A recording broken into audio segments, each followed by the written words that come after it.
मैं हूं एडवोकेट सत्य प्रकाश और आज मैं अपने चैनल लीगल बाउंड्री के माध्यम से एक ऐसे विषय पे आपके समक्ष वो जानकारी रखने जा रहा हूं जिससे आम लोग जुड़े हुए हैं और ख़ास करके लेबर क्लास के लोग।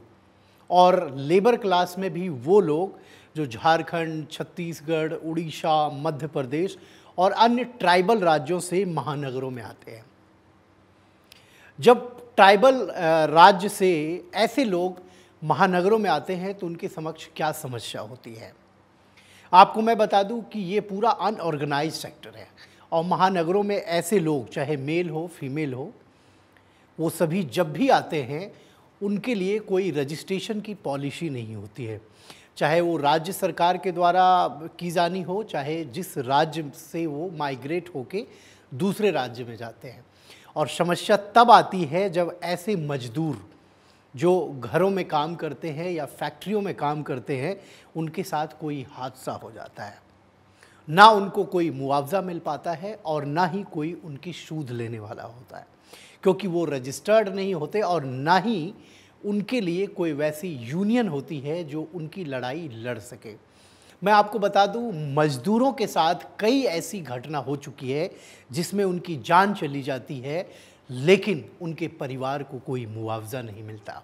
और कारण स्पष्ट है, वो कोई रजिस्टर्ड संस्था के माध्यम से या सरकार की कोई वैसी रजिस्टर्ड संस्था नहीं होती जिसके माध्यम से वो मजदूर एक ऐसी व्यवस्था के तहत जुड़ के वो काम करने के लिए बाहर के राज्यों में जाए। महानगरों में खास करके महिलाएं और लड़कियां, उनका शोषण एक्सट्रीम लेवल पे होता है। महिलाओं और लड़कियों के शोषण के पीछे का कारण ये है कि वो गरीब राज्यों से आती है और गरीब घरों से आती है। उनके घर में कोई उस लेवल का सक्षम आदमी नहीं होता, उनकी कोई मदद करने वाला नहीं होता अगर उनके साथ कोई समस्या हो जाती है। दिल्ली एनसीआर की अगर मैं बात करूं तो कई ऐसी घटनाएं हो चुकी है जहां पे झारखंड और छत्तीसगढ़ से आई लड़कियां जो घरों में डोमेस्टिक वर्कर के काम करती है, उनको घरों में कैद करके कई कई महीने तक रखा जाता है, यहां तक कि उनके यौन शोषण भी किए जाते हैं। और ऐसी शिकायतें जब पुलिस में जाती है तो जिन घरों में वो कार्य करती है वो लोग इतने पावरफुल होते हैं कि उनकी समस्या नहीं सुनी जाती। उनकी मदद करने वाली कोई संस्था वैसी नहीं होती जो खुल के उनकी मदद करे। अगर कुछ लोग अपनी क्षमता के अनुसार मदद करते हैं तो वो भी एक समय के बाद, क्योंकि कोर्ट की जो प्रोसीडिंग्स होती है, जो पुलिस की सिस्टम है, उस सिस्टम में काफ़ी लंबे वक्त तक आपको न्याय पाने के लिए संघर्ष करनी पड़ती है और वहाँ जाके ये चीज़ें जो है रुक जाती है।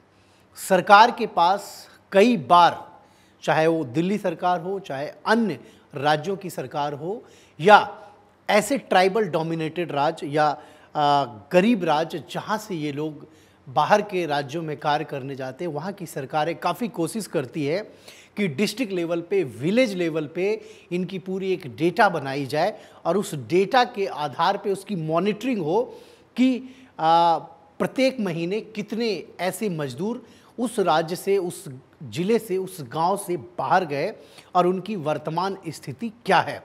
कई राज्यों से तो उन ऐसे मजदूरों को विदेश भेज दिया जाता है और वहाँ पे उनके पासपोर्ट जब्त कर लिए जाते हैं, जिनसे उनको वापस आने में काफ़ी कठिनाइयाँ होती हैं।